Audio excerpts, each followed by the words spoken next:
Hi everyone, and here are the things you need to know about Module 5. Um, that's what we did in class for those of you that weren't there. And also I put at the bottom of this, I'm going to scroll down for you, all the handouts and everything that we did with the teaching learning cycle. And then when we were looking into those genres, and we had the 3 different groups. So all of that is here for everyone's reference. Okay, so this week we are hunkering down a bit with comprehension theory, and you're going to do that through a strategy scavenger hunt and comprehensions readings jigsaw. So let me show you what that looks like. So for the comprehensions, let's start with the strategy, the scavenger hunt. So this is going to be a wiki, and we haven't done this before, so let me show you a little bit about what this looks like. So you're going to click on here. And then a wiki is basically like a Google Doc that people can contribute to.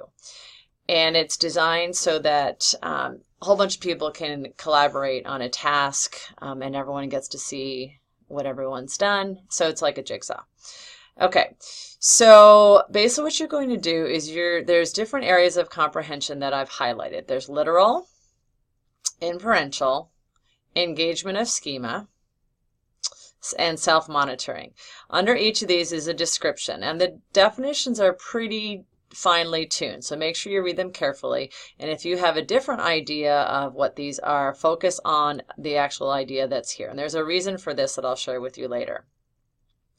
Okay, so for literal comprehension, you would read this, and then what you're doing is you're looking for strategies that would fit with literal comprehension, that you would use to teach literal comprehension.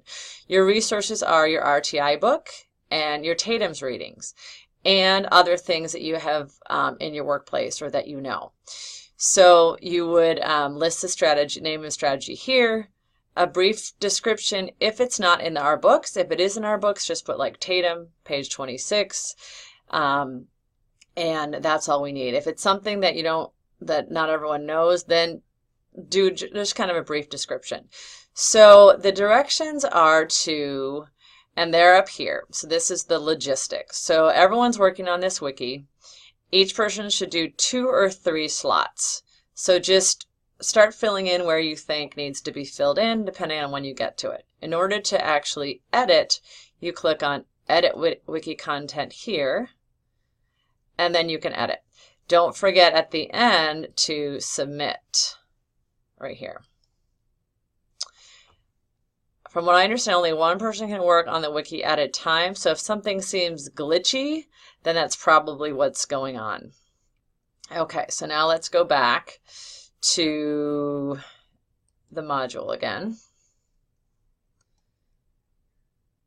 Okay, so there's the wiki scavenger hunt, and then there's the readings.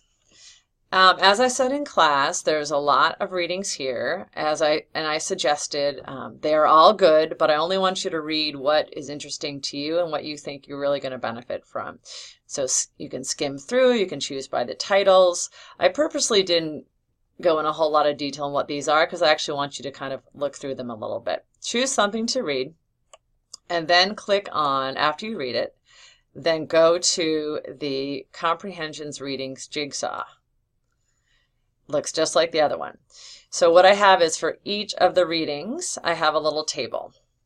And in the table it says theory on the reading process. So each of them is going to say something about the reading process. Just pick 3 or 4 bullet points, key things that you think other people need to know about this, how it relates to your own work or experience, and your review, why people should read this or not. And it's okay to say, look, I didn't think this was very useful. Because what's going to happen in week 6 is everyone's going to go back in and read a second reading based on review. So you can be honest with that.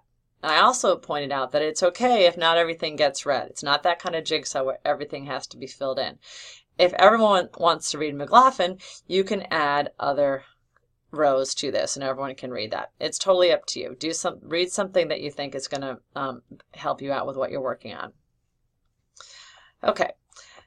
So those are the 2 kind of things that you're working on.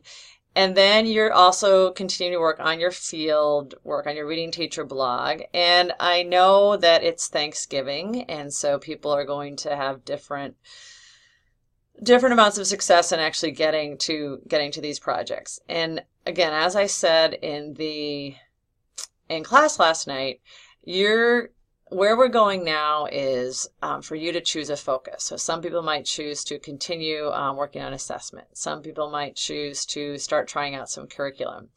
And either way, this has some changes in it. This is that planner. But basically, as long as you're doing something each of the next weeks, you're going to be fine and it's going to be useful.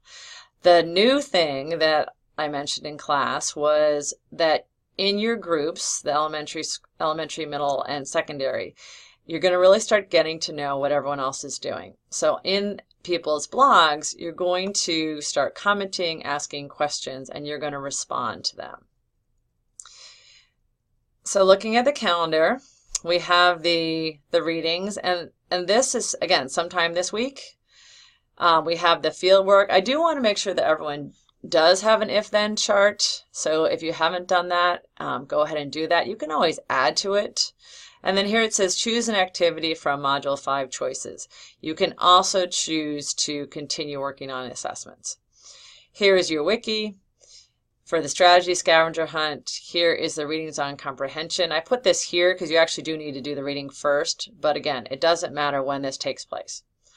Online, reviewing your peers' reading teacher portfolios, try to make sure you finish doing that by about Sundays to give people time to actually, I want everyone to go back and respond to the comments that people left for you. So that's here, respond to peer comments. So your job then is to upload artifacts if you have new ones, respond to peers, and then that's all going to be done by Wednesday.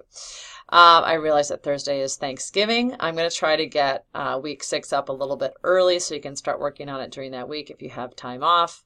And that week that's starting with Thanksgiving is going to be similar to this one in that there won't be specific days that you have to be getting on, because I know everyone's traveling or spending time with family over Thanksgiving. So on that note, happy Thanksgiving, and let me know if you have any questions about any of this.